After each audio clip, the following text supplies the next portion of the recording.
Hello and welcome to my YouTube channel.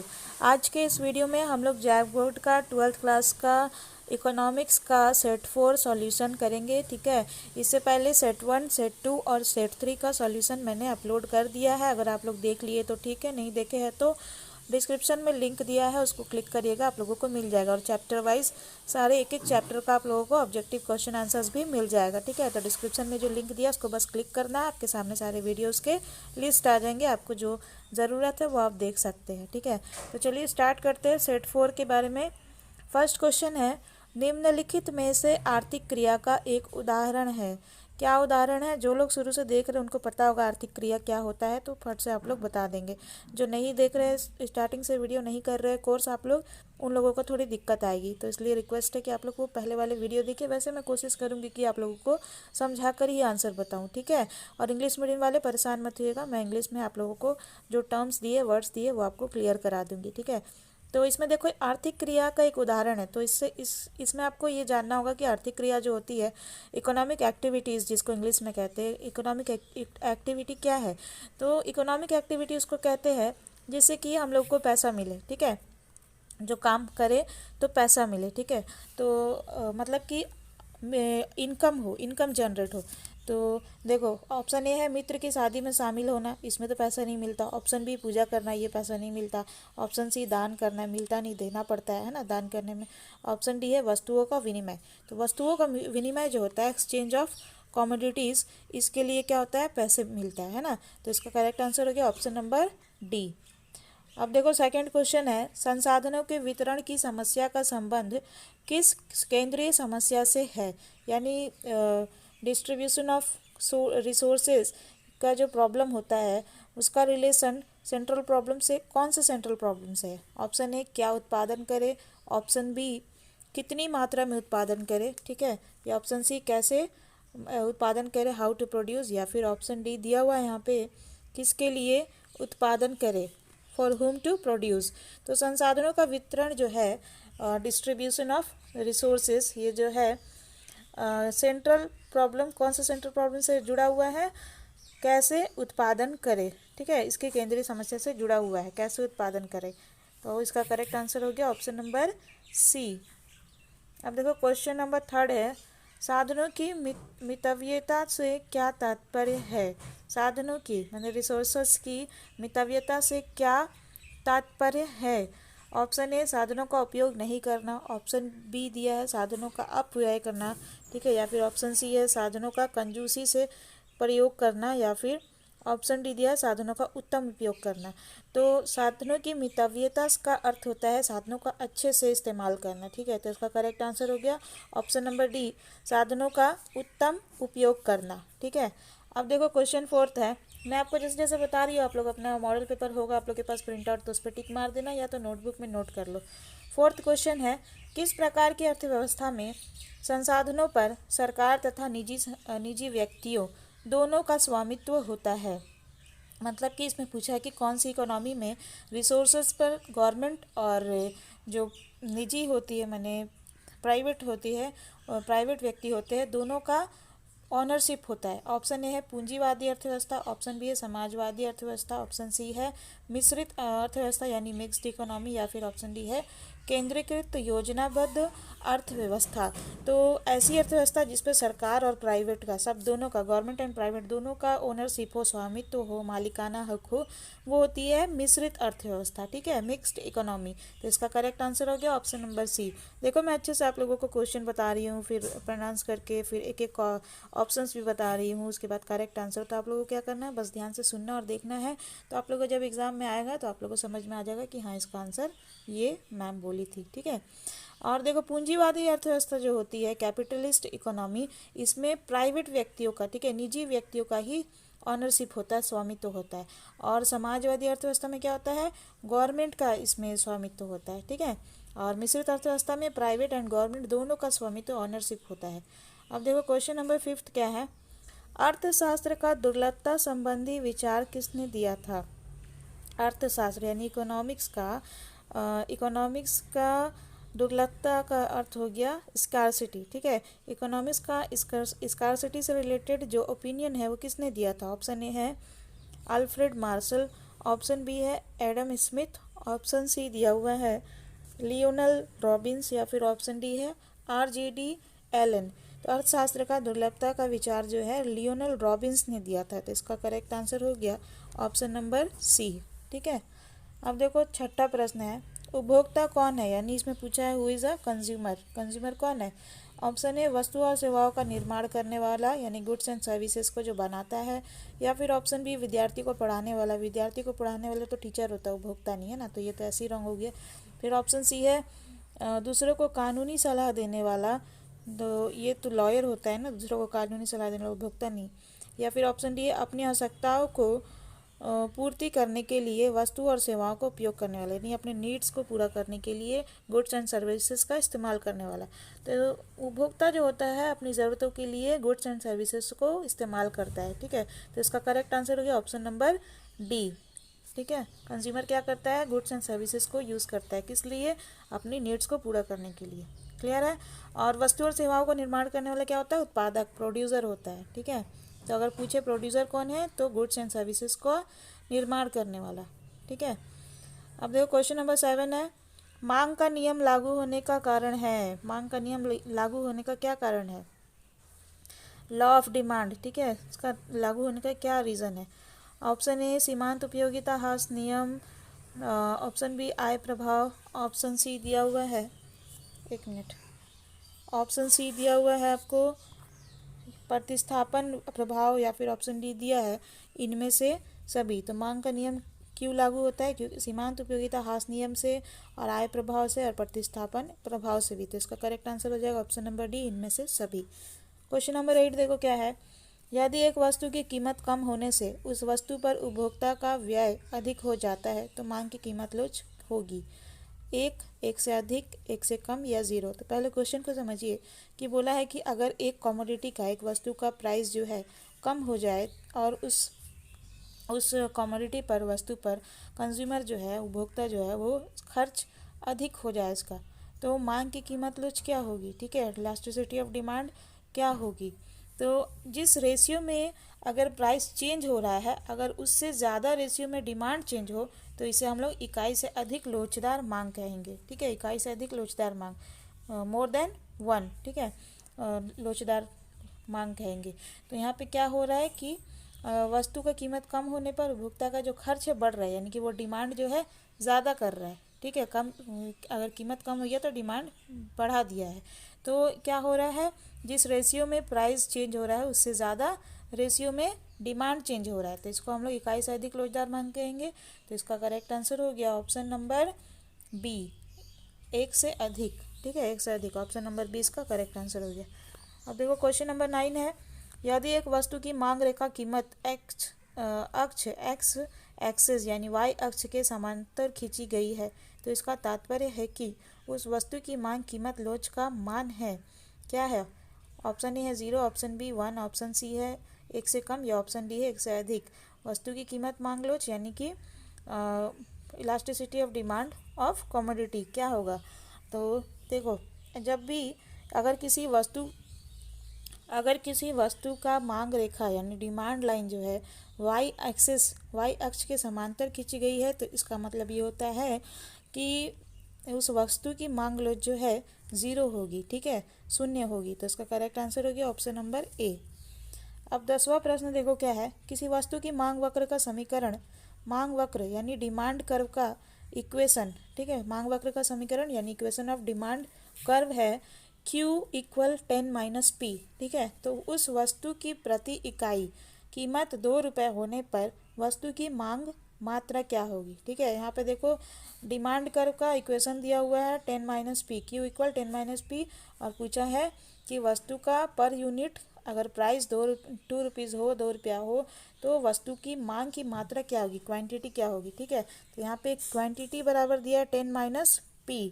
तो यहाँ पे मान लो कि P जो है प्राइस दिया है, कीमत, और कीमत कितना बोला है?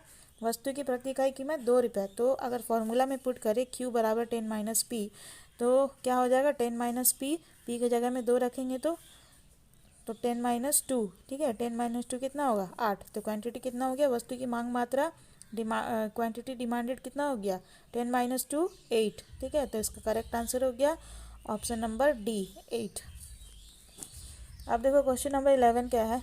एक सरल रेखा एक स्ट्रेट लाइन है, उसका मांग वक्र के प्रत्येक बिंदु पर मांग की कीमत लोच का मान है। एक सरल रेखा मांग वक्र के प्रत्येक बिंदु पर मांग की कीमत लोच का मान स्थिर रहता है या शून्य होता है या बदलता है या फिर एक से कम होता है। तो एक सरल रेखा जो होता है स्ट्रेट लाइन, उसका मांग वक्र के प्रत्येक बिंदु पर मांग की कीमत लोच का मान जो है बदलता है, ठीक है। 0 होता है, कहीं 1 होता है, कहीं इन्फिनिटी होता है, कहीं लेस देन 1 होता है, कहीं मोर देन 1 होता है, तो बदलता है। तो इसका करेक्ट आंसर हो गया ऑप्शन नंबर सी, चेंज होता है, ठीक है। अब क्वेश्चन नंबर 12 देखो क्या है। माना कि एक बाजार में केवल दो उपभोक्ता है, यानी दो उपभोक्ता है एक वस्तु के लिए जिनकी मांग को निम्न तालिका से दिखाया गया है। देखो यहाँ पे बोला है कि मान लो कि मार्केट में सिर्फ दो ही कंज्यूमर है, दो ही उपभोक्ता है, ठीक है। और वस्तु के लिए जिनकी मांग को, यानी किसी कमोडिटी के लिए उनके डिमांड को इस तरह से दिखाया गया टेबल में। तो मान लो यहाँ पे 1 2 3 4 5 6 7, ठीक है। ये हो गया आप लोगों का यूनिट, और डिमांड है 9 8 7 6 5 4 3, और डिमांड 2 यानी दूसरा का डिमांड है, दो उपभोक्ता है ना, तो D1 D2 दिया हुआ है 24 20 18 16 14 12 10। तो इसने पूछा वस्तु की कीमत 4 पर वस्तु की बाजार मांग मात्रा क्या होगी। तो वस्तु की कीमत जो है पहला वाला रो में दिया पंक्ति में, तो 1 2 3 4, चौथा पे देखो क्या है, वस्तु की कीमत 4 रुपये पर वस्तु की बाजार मांग क्या होगी। तो चौथे जो 4 रुपये प्राइस है वहाँ पे देखो D1 पहला कंज्यूमर का मांग है 6 और दूसरा कंज्यूमर का मांग है 16, ठीक है। तो 6 और 16 दिया हुआ है, और बाजार मांग किसे कहते हैं, जहाँ पे बाजार में जितने भी उपभोक्ता होते हैं, कंज्यूमर होते हैं, उन सब का डिमांड मिलाकर बाजार मांग का वैल्यू होता है, ठीक है। तो मार्केट डिमांड इक्वल्स क्या हो गया, जितने भी उपभोक्ता है उसका सारा टोटल डिमांड। तो दो ही उपभोक्ता यहाँ पे बोला है, और दो उपभोक्ता D1 D2 का डिमांड देखो 4 रुपये पर कितना है, एक का 6 है, एक का 16 है। तो 6 और 16 को जोड़ देंगे तो कितना आ जाएगा 22, ठीक है। तो इसका करेक्ट आंसर हो जाएगा 22। तो इसका करेक्ट आंसर है ऑप्शन नंबर सी। अब देखो 13वां प्रश्न पूछा है, उपभोक्ता संतुलन की व्याख्या में उदासीनता वक्र का प्रयोग सर्वप्रथम किसने किया। उदासीनता वक्र यानी तटस्थता वक्र, मैंने पहले भी बताया आपको, ठीक है। तटस्थता कहे या उदासीनता कहे, दोनों सेम चीज़ है, अलग अलग नाम है बस, ठीक है। तो इसका तटस्थता वक्र का सर्वप्रथम सबसे पहले इस्तेमाल किसने किया था इंडिफरेंस कर्व का। Option A Alfred Marshall, option B J.R. Hicks, option C दिया हुआ है आपको एडम स्मिथ, या फिर ऑप्शन डी दिया है लियोनल रॉबिन्स। तो उपभोक्ता संतुलन की व्याख्या में उदासीनता वक्र का इंडिफरेंस कर्व का सबसे पहले इस्तेमाल किसने किया था, J.R. हिक्स ने। तो इसका करेक्ट आंसर हो गया ऑप्शन नंबर बी। अब देखो 14 नंबर क्वेश्चन है, रसगुल्ला की कीमत कम होने से गुलाब जामुन की मांग शून्य होगी, कम होगी, तीव्र गति से बढ़ेगी या फिर बढ़ेगी। तो ऐसी स्थिति में कम होगी, ठीक है। रसगुल्ला की कीमत अगर कम हो जाए तो गुलाब जामुन की मांग कम होगी। क्यों, क्योंकि ये दोनों प्रतियोगी वस्तु है, यानी कि ये दोनों सब्स्टिट्यूट गुड्स है, एक की जगह में दूसरा का इस्तेमाल किया जा सकता है। तो अगर एक का कीमत कम हो जाए तो उसी को लोग खरीदेंगे, तो दूसरा का डिमांड कम हो जाएगा, है ना। उसको क्यों खरीदेंगे, जो चीज़ महंगा है अगर वही काम बन जा रहा है सस्ते में, तो महंगा वालों को क्यों खरीदेंगे। इसलिए क्या होगा, अगर एक का प्राइस कम हो गया तो दूसरा का डिमांड भी कम हो जाएगा, ठीक है। तो इसका करेक्ट आंसर हो गया ऑप्शन नंबर बी, कम होगी, ठीक है। 15वां प्रश्न पूछा गया है, निम्नलिखित में से किस वस्तु संयुक्त मांग होगी, ठीक है। यहाँ पे संयुक्त मांग का अर्थ है पूरक वस्तु, ठीक है, जिसको इंग्लिश में कहते हैं सप्लीमेंट्री गुड्स। इसमें पूछा है कि सप्लीमेंट्री गुड इनमें से कौन सा है। ऑप्शन ए है चाय और कॉफ़ी, ऑप्शन बी है चावल और रोटी, ऑप्शन सी है कार और पेट्रोल, या फिर ऑप्शन डी है कॉलगेट और क्लोजअप। तो इसमें इसका आपका करेक्ट आंसर क्या होगा, जल्दी कमेंट करके बताओ जो लोग पहले से पढ़ रहे हैं स्टूडेंट। इसका करेक्ट आंसर होगा कार और पेट्रोल। कैसे, क्योंकि कार अगर सिर्फ हो उसमें पेट्रोल ना हो तो कार आगे बढ़ेगा, काम चलेगा नहीं ना। तो एक दूसरे के काम एक दूसरे को मिलाकर हम लोग इससे काम लेते हैं, ठीक है। तो इसको हम लोग कहते हैं, क्या कहते हैं, पूरक वस्तु या फिर संयुक्त मांग, संयुक्त मांग, ठीक है, संयुक्त मांग कहेंगे। तो इसका करेक्ट आंसर हो गया ऑप्शन नंबर सी। और सिर्फ पेट्रोल रहे, गाड़ी ना रहे, तो हम लोग किस काम का, तो ये एक दूसरे के बिना अधूरे होते हैं, एक दूसरे के साथ पूरे होते हैं। तो इसका डिमांड भी एक साथ किया जाता है, ठीक है। तो इसका करेक्ट आंसर हो गया ऑप्शन नंबर सी। अब 16वां प्रश्न देखो, यदि किसी वस्तु की मांग रेखा मात्रा एक्स एक्सेस के समांतर है तो वस्तु की मांग की कीमत लोच का मान क्या होगा। ऑप्शन ए है इन्फिनिटी अनंत, ऑप्शन बी है एक से कम लेस देन वन, या फिर ऑप्शन सी दिया हुआ है एक से अधिक more than one, option D है ज़ीरो। तो यदि किसी वस्तु की मांग रेखा डिमांड लाइन जो है x x axis x S अक्ष या एक्स एक्सिस के समांतर हो तो उस वस्तु की मांग की लोच जो है अनंत होती है, ठीक है, टू द इन्फिनिटी होती है। तो इसका करेक्ट आंसर हो गया ऑप्शन नंबर ए। 17वां प्रश्न देखो, किसी साधन की कीमत को ब्याज कहा जाता है, सॉरी किस साधन की कीमत को ब्याज कहा जाता है, ठीक है। इसमें देखो 4 साधन दिए हैं, श्रम, पूंजी, भूमि, साहस। मैंने आपको पढ़ाया था ना साधन क्या क्या क्या होते हैं, भूमि, पूंजी, श्रम, साहस। तो ये चारों दे दिए यहाँ पे ऑप्शन। इसमें पूछा है आपको कि इसमें से किसका कि इसमें से किस साधन के कीमत को यानी प्राइस को हम लोग इंटरेस्ट कहते हैं, ब्याज कहते हैं। तो ऑप्शन ए है श्रम, ऑप्शन बी है पूंजी, ऑप्शन सी है भूमि, या फिर ऑप्शन डी दिया है साहस। तो किसको कहेंगे हम लोग, पूंजी का, ठीक है, क्योंकि पूंजी अगर लगाते हैं, अगर पैसा कहीं लगाते हैं तो क्या मिलता है हम लोग को, इंटरेस्ट, ब्याज। तो इसका करेक्ट आंसर हो गया ऑप्शन नंबर बी। 18वां प्रश्न देखो, 2 साधन श्रम और पूंजी, ठीक है, श्रम मान लो कि श्रम है एल और पूंजी, पूंजी कैपिटल क्या है के, ठीक है, के उत्पादन के लिए उत्पादन फलन का स्वरूप होगा। यहाँ पे 2 साधन दिए हुए हैं, 2 रिसोर्सेज दिए हुए हैं, श्रम और पूंजी, ठीक है, लेबर एंड कैपिटल। तो इसके लिए उत्पादन फलन यानी प्रोडक्शन फंक्शन का स्वरूप क्या होगा, क्या होगा इसका प्रोडक्शन फंक्शन। ऑप्शन ए है, ऑप्शन बी है, option C and option D है। तो इसका करेक्ट आंसर हो जाएगा ऑप्शन ए, ठीक है। क्यू इक्वल्स यानी उत्पादन फलन production function equals function of L and के, क्योंकि यहाँ पे एल और के ही दिया हुआ है ना, तो फंक्शन ऑफ क्या होगा, एल एंड के, ठीक है। तो इसका करेक्ट आंसर हो गया option number A.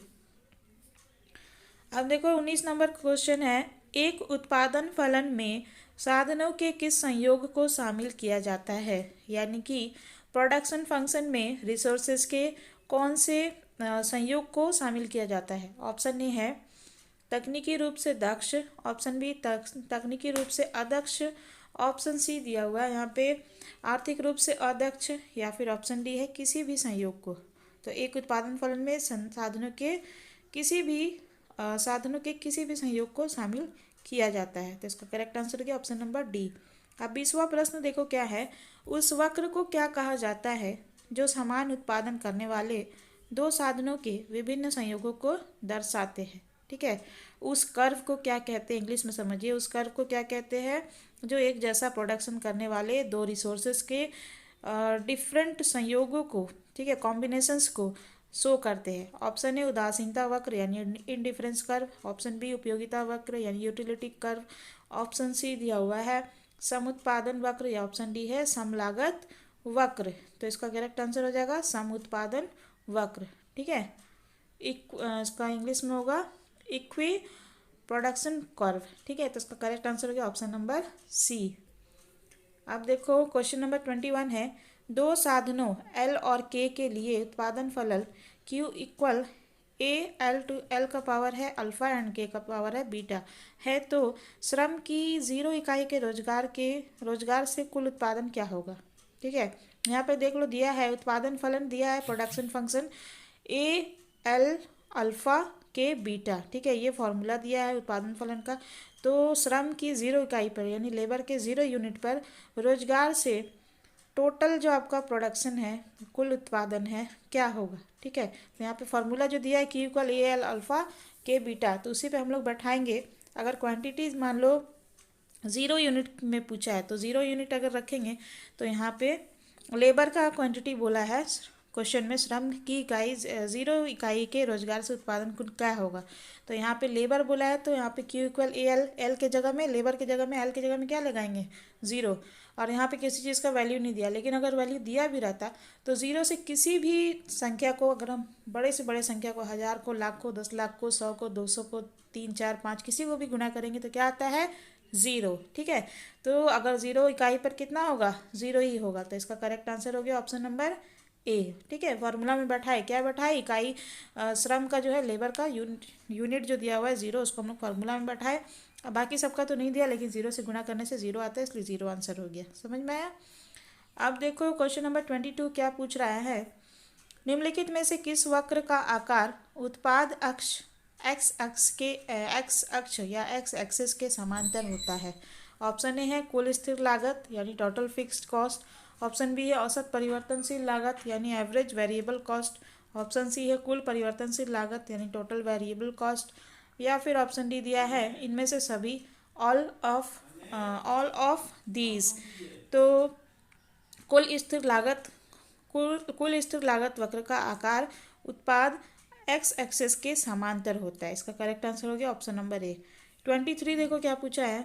Cob Douglas उत्पादन फलन Q इक्वल ए अल्फा के बीटा में पैमाने का वृद्धिमान प्रतिफल प्राप्त होगा जब a प्लस बी बराबर 0 हो, या फिर a प्लस बी 1 से ज़्यादा हो, या a प्लस बी 1 से कम हो, या फिर a प्लस बी 1 के बराबर हो। तो कौन सी कंडीशन में होगा, a प्लस बी 1 से ज़्यादा हो। ठीक है, तो a प्लस बी जब 1 से a plus B is greater than 1 यानी a प्लस बी 1 से ज़्यादा हो तब कॉब डगलस उत्पादन फलन के पैमाने का वृद्धिमान प्रतिफल प्राप्त होता है। ठीक है, तो इसका करेक्ट आंसर हो गया ऑप्शन नंबर बी। अब देखो क्वेश्चन 24 दिया है।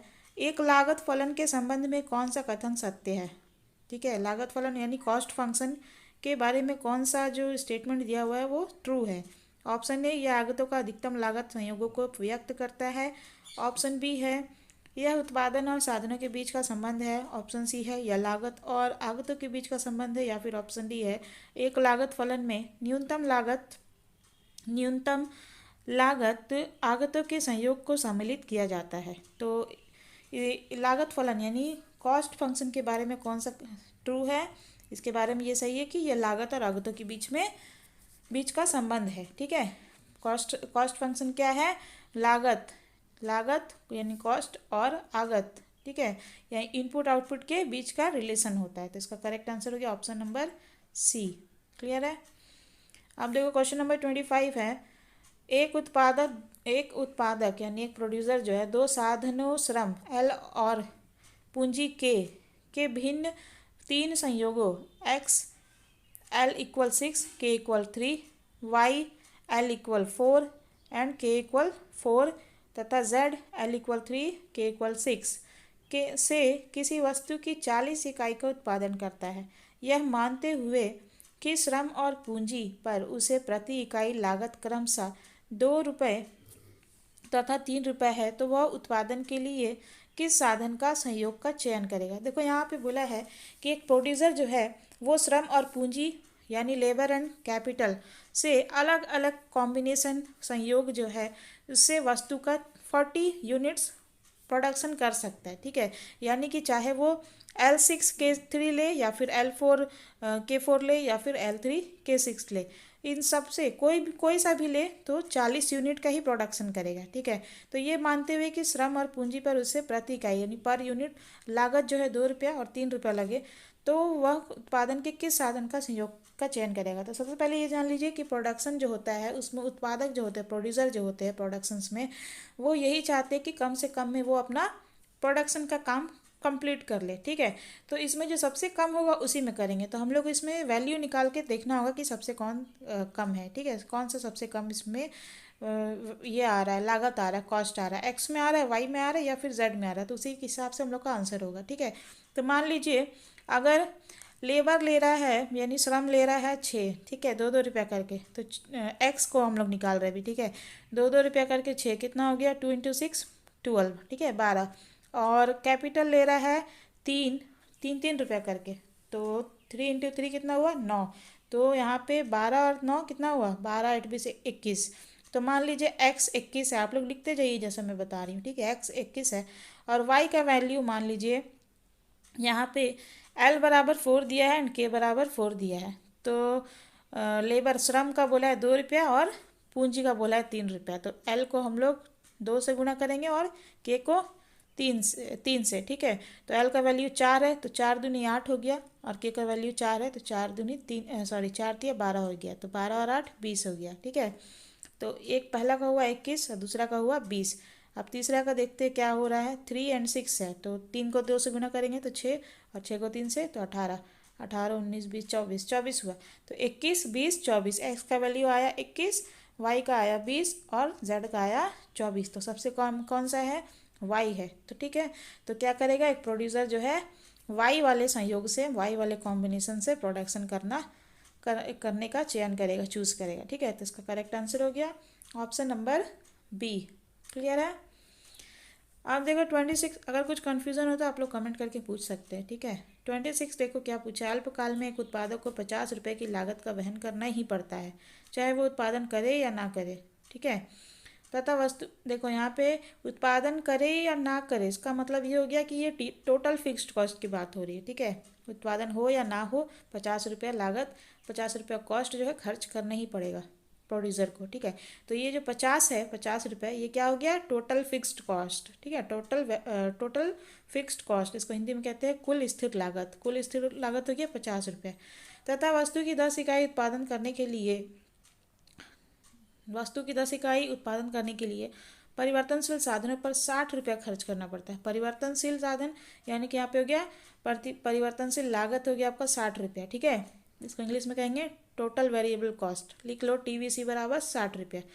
और औसत कुल लागत का मान क्या होगा, तो यहाँ पे पूछा है एवरेज वेरिएबल कॉस्ट का वैल्यू क्या होगा। तो आप लोग नोट डाउन करिए कि TFC दिया है 50, ठीक है, और TVC टोटल वेरिएबल कॉस्ट दिया है 60, और आपसे पूछा क्या है ATC यानी कि एवरेज टोटल कॉस्ट, औसत कुल लागत पूछा है, ठीक है। तो लिखिए यहाँ पे फॉर्मूला होता है TC बराबर TFC प्लस TVC। तो TFC और TVC दिया हुआ है, TFC कितना दिया है 50 और TVC कितना दिया है 60। तो TC बराबर TFC प्लस TVC यानी कि 50 प्लस 60 कितना हो गया 110। तो ATC कैसे निकालेंगे, ATC का फॉर्मूला होता है TC बाई क्वान्टिटी, ठीक है। तो TC का भी हम लोग निकाले, कितना आया 110 आया था। तो TC की जगह 110 लिख दिया और क्वांटिटी कितना यहाँ पे बोला है वस्तु की 10 इकाई, 10 यूनिट जो है वो क्वांटिटी हो गया। तो 110 बटा 10 लिखेंगे। TC बराबर कितना हुआ 110 बटा 10, इसको भागा देंगे तो कितना आएगा 11। तो देखो 11 रुपये कहाँ पे, ऑप्शन सी। तो इसका करेक्ट आंसर हो गया ऑप्शन नंबर सी, 11 रुपये। क्लियर है। औसत कुल लागत का मान क्या होगा 11 रुपये। एवरेज वेरिएबल कॉस्ट औसत कुल लागत और एवरेज टोटल कॉस्ट कितना होगा ATC बराबर 11 रुपये। समझ में आ गया। 27 नंबर देखो क्या पूछा है। एक पूर्ण प्रतियोगिता बाजार में सभी फर्में किस प्रकार की वस्तुओं का उत्पादन करती है। परफेक्ट कंपटीशन मार्केट जो है उसमें सारे फर्म जो होते हैं वो किस तरह के कमोडिटी को प्रोडक्शन करते हैं, ठीक है। ऑप्शन ए है निकट प्रतिस्थापन, ऑप्शन बी है घटिया, ऑप्शन सी है समरूप, या फिर ऑप्शन डी है विभेदित। तो इसमें कैसा उत्पादन करते हैं, समरूप। तो इसका करेक्ट आंसर हो गया option number C. 28 number question देखो। एक पूर्ण प्रतियोगिता बाजार में कीमत स्वीकारक कौन होता है। पूर्ण प्रतियोगिता मार्केट में कीमत स्वीकार करने वाला कौन होता है। ऑप्शन ए केवल विक्रेता, ऑप्शन बी केवल क्रेता, ऑप्शन सी क्रेता और विक्रेता दोनों, या फिर ऑप्शन डी कोई नहीं। तो केवल विक्रेता, ठीक है। खाली बेचने वाले जो होते हैं वो पूर्ण प्रतियोगिता में कीमत स्वीकारने वाले होते हैं, ठीक है। तो इसका करेक्ट आंसर हो गया ऑप्शन नंबर ए। 29 नंबर देखो क्या है। एक पूर्ण प्रतियोगी फर्म के लिए कुल आगम वक्र का आकार कैसा होगा। कुल आगम वक्र यानी टोटल रेवेन्यू कर्व का आकार कैसा होगा। ऑप्शन ए उल्टा यू आकार का, ऑप्शन बी धनात्मक ढाल वाली एक सरल रेखा, ऑप्शन सी दिया है आयताकार परवलय, या फिर ऑप्शन डी है यू आकार का। तो एक पूर्ण प्रतियोगी फर्म के लिए कुल आगम वक्र का आकार जो है धनात्मक ढाल वाली एक सरल रेखा जैसी होती है, ठीक है। तो इसका करेक्ट आंसर हो गया ऑप्शन नंबर बी। 30 नंबर देखो क्या पूछा है। यदि किसी वस्तु की कीमत में 4% की कमी करने से, ये वाला आप लोग का सेट 1 2 3 सब में दे रहा है। यदि किसी वस्तु की कीमत, इसको अच्छे से फॉर्मूला याद रखिएगा, ठीक है। यदि किसी वस्तु की कीमत में 4% की कमी, यानी 4% की कमी या ज़्यादा चेंज बताया है ना, करने से उस उनकी पूर्ति की मात्रा में 5% की वृद्धि हो जाती है, तो वस्तु की पूर्ति डैश होगी, क्या होगी। यदि वस्तु की कीमत यानी प्राइस में 4% का कमी आ रहा है और उसका पूर्ति यानी क्वांटिटी में, ठीक है, पूर्ति की मात्रा, तो क्वांटिटी हो गया, क्वांटिटी ऑफ सप्लाई 5% की वृद्धि हो जाती है, तो वस्तु की पूर्ति डैश होगी, क्या होगी। क्योंकि अगर हम लोग फार्मूला में बैठाए इसको पूर्ति की लोच में, तो क्या था, percent change in quantity by percent change in price, तो उस हिसाब से क्या हो गया, मात्रा में प्रतिशत परिवर्तन बटा कीमत में प्रतिशत परिवर्तन। तो 5/4 अगर हम लोग लिख दे तो 5/4 का वैल्यू निकालिए, क्या आएगा, हाँ 4 का पहाड़ा में एक बार, फिर 4 दूनी 8 और 10 24, हाँ तो 1.25 आएगा आपका, 1.25, यानी कि एक से अधिक है। 1.25 क्या है, एक से अधिक है, तो एक से अधिक जो होता है उसको हम लोग क्या कहते हैं, सापेक्षिक लोचदार, ठीक है। तो इसका करेक्ट आंसर हो गया ऑप्शन नंबर सी। अब 31 नंबर क्वेश्चन देखो, यदि दीर्घकाल में एक पूर्ण प्रतियोगी फर्म के लिए वस्तु की कीमत औसत लागत से कम है, यानी एवरेज कॉस्ट से कम है, तो फर्म वस्तु की कितनी इकाई का उत्पादन करेगा, वस्तु का कितना प्रोडक्शन करेगा, कितना कितना वस्तु का। ऑप्शन ए है 0, ऑप्शन बी है 10, ऑप्शन सी है 100 या फिर ऑप्शन डी है उत्पादन का निर्धारण नहीं हो सकता। तो इसका करेक्ट आंसर होगा ऑप्शन डी, उत्पादन का निर्धारण नहीं हो सकता, ठीक है। 32 देखिए, यदि एक बाजार में यदि फर्मों की संख्या बढ़ जाए तो वस्तु की पूर्ति क्या होगी। अगर फर्म का संख्या क्वांटिटी नंबर्स बढ़ा दिया जाए तो सप्लाई ऑफ कमोडिटी क्या होगा, कम हो जाएगा, बढ़ जाएगा, शून्य हो जाएगा या फिर अप्रभावित रहेगा। तो सिंपल सी बात है, अगर फर्म बढ़ जाए, बनाने वाले बढ़ जाए तो उसका प्रोडक्शन भी ज़्यादा होगा, और प्रोडक्शन ज़्यादा होगा तो पूर्ति भी ज़्यादा होगा ना, क्योंकि कोई जो बनाने वाला सामान, जो प्रोड्यूसर है, उत्पादक है, बनाकर अपना घर पे तो नहीं रखेगा ना सब सामान, उसको सप्लाई ही करेगा ना, तो पूर्ति क्या होगा, बढ़ जाएगा, ठीक है। अब देखो 33 नंबर क्वेश्चन, बाजार में पूर्ति आधिक्य की स्थिति उत्पन्न होती है जब बाजार में सप्लाई जो है ज़्यादा कब हो जाता है, कब। ऑप्शन ए, वस्तु का उत्पादन अधिक हो, ऑप्शन बी, वस्तु की पूर्ति अत्यधिक हो, सप्लाई ज़्यादा हो, बहुत ज़्यादा हो, या फिर ऑप्शन सी है वस्तु के स्टॉक में वृद्धि हो, या फिर ऑप्शन डी है वस्तु की मांग की तुलना में पूर्ति अधिक हो। तो इसका करेक्ट आंसर हो जाएगा ऑप्शन नंबर डी, कि डिमांड से ज़्यादा जो है पूर्ति हो जाए, डिमांड से ज़्यादा सप्लाई हो जाए, ठीक है। बाज़ार में सप्लाई ज़्यादा कब होगा, जब डिमांड कम हो रहेगा और सप्लाई ज़्यादा हो जाएगा तभी, ठीक है। तो इसका करेक्ट आंसर हो गया ऑप्शन नंबर डी। अब देखो 34 क्या पूछा है, दीर्घकाल में वस्तु की मांग बढ़ने से साम्य कीमत में, लॉन्ग रन में कमोडिटी का डिमांड बढ़ने से इक्विलिब्रियम प्राइस में क्या होगा, वृद्धि होगा, कमी होगा, तीव्र गति से वृद्धि होगा, या फिर कोई प्रभाव नहीं होगा। तो दीर्घकाल में जब वस्तु की मांग बढ़ती है तो साम्य कीमत में वृद्धि होगी, ठीक है। और लॉन्ग रन में जब कमोडिटी का डिमांड बढ़ेगा तो इक्विलिब्रियम प्राइस क्या होगा, बढ़ेगा। तो इसका करेक्ट आंसर होगा ऑप्शन नंबर ए। हाँ, तो 35 अभी करेंगे हम लोग, ठीक है। 35, बाजार संरचना में प्रतियोगिता बढ़ने से फर्म के बीच प्रतियोगिता के व्यवहार में क्या होगी। बाजार का जो स्ट्रक्चर है उसमें कंपटीशन बढ़ने से फर्मों के बीच में जो कंपटीशन है उसके बिहेवियर में क्या होगा। ऑप्शन ए, कंपटीशन में क्या होगा, कमी होगी, ऑप्शन बी, वृद्धि होगी, ऑप्शन सी दिया हुआ है तीव्र गति से वृद्धि होगी, ऑप्शन डी, कोई परिवर्तन नहीं होगा। तो यदि बाजार संरचना में प्रतियोगिता बढ़ने से फर्मों के बीच में क्या होगा, प्रतियोगिता के व्यवहार में वृद्धि होगी, ठीक है। तो इसका करेक्ट आंसर हो गया ऑप्शन नंबर बी। 36 नंबर है, एक अधिकारी वस्तु की मांग की लोच एक से कम होती है जब। इसमें पूछा है एकाधिकारी वस्तु की मांग की लोच यानी elasticity of demand of monopoly product कब होगी। ऑप्शन ए, सीमांत आय शून्य होती है, ऑप्शन बी, सीमांत आय धनात्मक होती है, ऑप्शन सी, सीमांत आय औसत आय के बराबर होती है, या फिर ऑप्शन डी दिया हुआ है सीमांत आय ऋणात्मक होती है। तो एक अधिकारी वस्तु की मांग की लोच एक से कम होगी जब सीमांत आय ऋणात्मक होती है, ठीक है। तो इसका करेक्ट आंसर हो गया ऑप्शन नंबर डी। क्लियर है। अब देखो 37 क्या पूछा है, 37 में पूछा है एक एकाधिकारी बाजार में फर्म की कुल संप्राप्ति अधिकतम होगी जब संप्राप्ति माने इनकम, ठीक है। तो एक मोनोपोली मार्केट में फर्म का कुल जो इनकम है, संप्राप्ति है, रेवेन्यू है, ज़्यादा कब होगी? जब सीमांत प्राप्ति का मान यानी कि मार्जिनल रेवेन्यू का जो वैल्यू है डैश होगा। क्या होगा? ज़ीरो, धनात्मक, ऋणात्मक या फिर अधिकतम। तो इसमें करेक्ट आंसर होगा ज़ीरो, शून्य, ठीक है।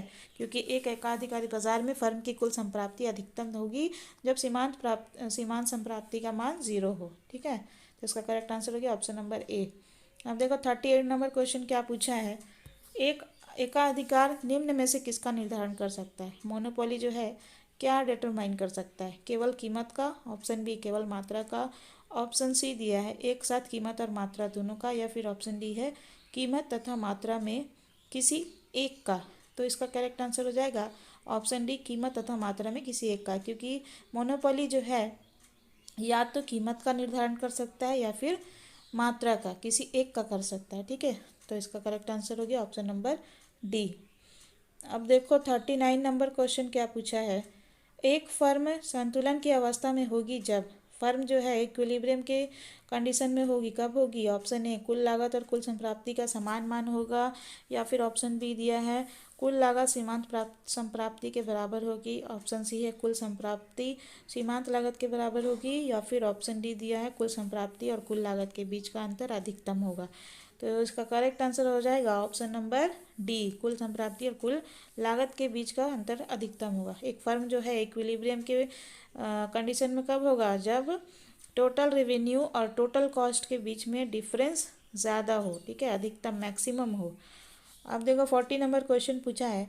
नीचे दिए गए एक फर्म के लिए सीमांत आगम अनुसूची से वस्तु की 5 इकाई उत्पादन से कुल आगम क्या होगा? देखो पहले समझो क्वेश्चन को कि नीचे में एक टेबल दिया है, इसमें सीमांत आगम अनुसूची यानी कि ये क्या है? सीमांत आगम यानी कि इंग्लिश में कहेंगे इसको मार्जिनल रेवेन्यू टेबल से वस्तु की 5 इकाई उत्पादन से कुल आगम क्या होगा, ठीक है। टोटल रेवेन्यू क्या होगा? 5 यूनिट का प्रोडक्शन से टोटल रेवेन्यू क्या होगा? तो यहाँ पे देख लो क्वांटिटी दिया हुआ है 1 2 3 4 5 6 7 8, ठीक है। ये क्वांटिटी है, मात्रा है, 1 यूनिट 2 यूनिट 3 यूनिट ऐसे करके। और सीमांत आगम यानी कि मार्जिनल रेवेन्यू दिया है 1 यूनिट पे 10, 2 यूनिट पे 8, 3 यूनिट पे MR क्या है? मार्जिनल रेवेन्यू 3 यूनिट पे 6, 4 यूनिट पे 4, 5 यूनिट पे 2 और 6 यूनिट पे 0, 7 यूनिट पे -2 और 8 यूनिट पे कितना है सीमांत आगम? -4, ठीक है। तो यहाँ पे पूछा है कि 5 इकाई उत्पादन से, देखिए 5 इकाई उत्पादन से कुल आगम क्या होगा? तो 5 इकाई उत्पादन यानी मात्रा, देखो क्वांटिटी 5 इकाई कहाँ लिखा है? 5, ठीक है। तो उससे 5 इकाई पे सीमांत आगम क्या है? पहले ये देखो कितना है? 2 है, ठीक है। लेकिन यहाँ पे क्या पूछा है? कुल आगम यानी कि टोटल रेवेन्यू। तो टोटल रेवेन्यू का आप लोग का फॉर्मूला होता है समेशन ऑफ मार्जिनल रेवेन्यू, यानी कि मार्जिनल रेवेन्यू जितना है उसको ऐड कर देंगे तो टोटल रेवेन्यू का वैल्यू आ जाता है, ठीक है। तो मान लो समेशन ऑफ MR अगर हम लोग निकालते हैं तो कैसे निकालेंगे? क्योंकि 5 यूनिट के उत्पादन से पूछा है, तो हम लोग 1 2 3 4 5 जितना है 5 तक का जितना भी हम लोग का मार्जिनल रेवेन्यू है, सीमांत आगम है, उसको हम लोग जोड़ देंगे। तो 1 पे कितना है? 10, 2 पे 8, 3 पे 6 और 4 पे 4, ठीक है, चौथी इकाई पे। और 5वां पे कितना है? 2। तो 10, 8, 6, 4, 2 ये सब को हम लोग जोड़ देंगे। तो ये सीमांत आगम जो दिया हुआ है 1 से 5 तक में, तो वो सब को हम लोग ऐड कर देंगे, ठीक है।